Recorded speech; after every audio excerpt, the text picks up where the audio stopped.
Show you 6 tips that will help you instantly improve your handles. Let's get straight into it. Tip number 1, pound the ball and dribble hard. The reason for this is because the harder you dribble, the longer the ball is in your hands, the shorter the ball is out of your hands. The shorter the ball is out of your hands, that's going to make it harder for the defender to steal the basketball. If you don't pound the ball, then it'll make it easy for the defender to kind of pick your pocket when that ball's not in your hands. It's not really easy to steal the ball from you when the ball is actually in your hands. So pound the basketball and all your balls as hard, but it will start to become second nature for you of just dribbling the basketball harder. And again, that's going to help you have more control with the basketball. But another thing I didn't even mention is it's going to help you have a faster handle, because the harder you can whip the ball left to right between your legs, the faster your handle is going to be, the harder it is going to be to guard you. So pound the basketball and dribble hard during all of your drills. So tip number 2, we have used the pads of your hand. We don't want to dribble with our fingertips. We don't want to do that. We also don't want to dribble and smack with our palm.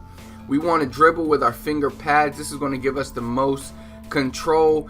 And I want you to think about, pretend you were shooting the ball. Would you shoot the ball with your fingertips? Would you shoot with the ball flat on your hand like I'm showing here? And that's pretty much how we want to dribble. There's a reason why we shoot like that and we dribble like that, because of the destruction of our hand. This makes it very easy to control the basketball. So when you dribble, you even want to kind of have that little follow through flick of the wrist like when you're shooting a basketball. So dribbling and shooting are actually more similar than a lot of people think. So when we go back to the last tip, you want to pound the ball, and now you want to add this tip. You want to dribble with your finger pads, and you want to follow through every dribble like it's a shot. And this is really going to help you control the ball. It's going to help the ball go down and come back up into your hand. If you don't do this follow through and you pat with your hand, you don't have any control over the ball, and you're not 100% sure that ball is going to come back to the spot that you want it to come back to. So use your finger pads again on all your dribbling drills and when you're dribbling in the games. But use these tips in your drills, because they will become second nature. So when you step into the games, you won't even have to think about it. So tip number 3, keep your head up. And the reason you want to keep your head up is simple. You want to be able to see the defense. You don't want to miss a teammate getting open or an opening that you can attack. Now, you want to practice keeping your head up as much as possible. Please note that in a game, you are going to look down sometimes. I look down when I'm doing my move sometimes to find the ball.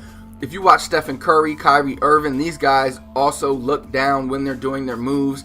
It's just going to happen. So I don't want you to think if you look down, you're in trouble or anything. Just try to focus on looking up as much as possible and really focus on it in your training, because the more you have your head up, the more you're going to be able to find teammates in open spots, the more you're going to be able to read the defense, and the more you'll be able to pick your spots, and you'll know when you can attack or when you can get a shot off. So we don't want to be staring at the ground the whole time.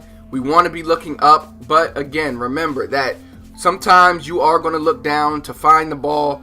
That's only right. You can't do every move. You don't always know where the ball is handle. A lot of times on, like, say, a behind the back move, you have to look down to find the basketball. Again, that's completely fine. You can watch all the NBA players.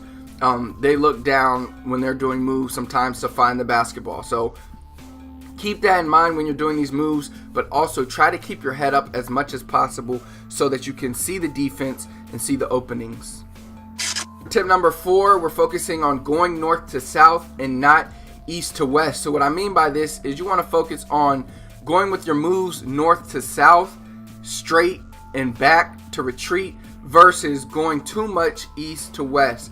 Now, when I say east to west, I'm not talking about like a crossover where you quickly cross over left to right and then you blow by your man, because that's still going north to south. What I mean by east to west is starting from the left side of the court, dribbling to the right side of the court instead of beating your man and attacking. So we don't want to go too much east to west. We want to try to focus on going north to south. I see a lot of players, They do a whole bunch of ball handling moves, but they don't go anywhere. They just go side to side. They don't attack the rim. They don't blow by their man and attack the basket. And they don't attack the paint. So what you want to do here is, yes, come straight at your defender, attack your defender. All right, tip number 5, we have a variety of moves. And what I mean by this is have some go-to moves that you feel comfortable with and going to in real games. One way to practice this I love to do is what I'm doing here, freestyle dribbling. It's just going up and down the court, practicing different moves that you feel comfortable with, kind of building that rhythm as a ball handler, building that rhythm as a dribbler to have moves that you feel comfortable using in games. And the reason for this is because when a defender is guarding you, you want to have these go-to moves that you can go to, and you want to be comfortable with doing different types of moves. Remember, in real games, you don't know what's going to happen. We can't predict anything.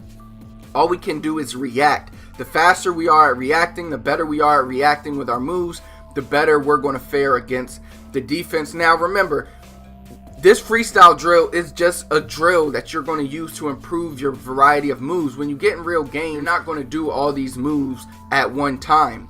Right here, all you're doing is kind of like sharpening those tools that you have. So when it's time to use them, you're ready to use them. But in the game, you know, you would keep it basic. But when it's time to pull out one of these moves, boom, you got them. Think about Kyrie Irving, Steph Curry. All these guys have go-to moves, but they also have a variety of counter moves, and that doubles the amount of moves they have, which makes them virtually unguardable. So if you can develop, you know, a few go-to moves, a variety of go-to moves, and then have counters for those moves, and maybe even counters for those counters, then you're going to be very hard to guard. Now, tip number 6, probably one of the more important advanced tips. Now, obviously, the main tips in the beginning are very important, like don't hit the ball with your palm and stuff. But this tip is important. You don't want to go full speed, 100% speed all the time. My coach used to tell me, Rocky, I'd rather have a guy that can go 0 to 20 to 50, back to 20, versus a player that can go 0 to 100 the whole time. So you'll notice NBA guys do this very well. The best guards, Chris Paul, Steph Curry, Kyrie, they do a great job in changing speeds, not going too hard, not wasting all their energy, but really just keeping their defender off balance and being able to change speeds. So a good way to practice this is similar to that freestyle drill we did. Again, full court dribbling like I'm doing here. Practice going hard, speeding up, going slow, slowing down, stopping, reset up, act like you're going to go hard, then go slow, go hard, stop, do a little fake like this. There's a lot of different things you can do, but changing speeds is one of the most powerful weapons that a point guard could have. Whether you're in the full court or have defenders, it'll make it impossible for them to guard you, even if you're facing a very fast defender, because you know what you're going to do. He's trying to react to what you're going to do. So you'll always have the upper hand, especially if you change speeds and you take control and you kind of force him to do what you want, and you don't let him to allow you to do what you want. So changing speeds is extremely important for a point guard, and you should definitely be practicing changing your speeds. Again, it's one of the most powerful tools.